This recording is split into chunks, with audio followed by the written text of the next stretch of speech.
Hello' friends, মই আজি বনাই আছোঁ পাভ মাছৰ কাৰী। সেই মই আধা কিলো মাছ এইদৰে কাটি বাছি ধুই লৈছোঁ। কেৰাহী পাতি দি দিছোঁ হাফ কাপ সৰিয়হৰ তেল।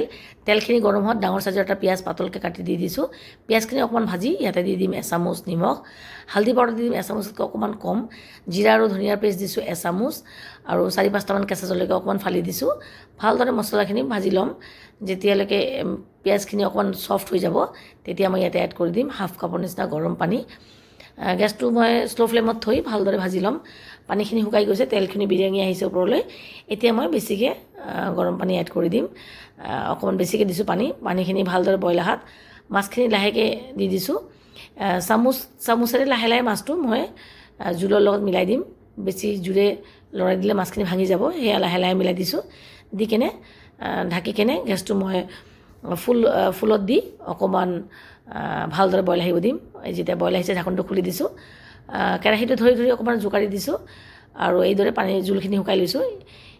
জোলখিনি যেতিয়া শুকাই যাব তেতিয়া মই গেছটো অফ কৰি দিম। গেছটো এই সময়ত ফুল থ'ব লাগিব। মই ধনিয়া পাত দি দিছিলোঁ ফ্ৰেণ্ড, এইটো দেখাব পাহৰি গ'লোঁ। এয়া মোৰ পাভ মাছৰ কাৰী ৰেডি।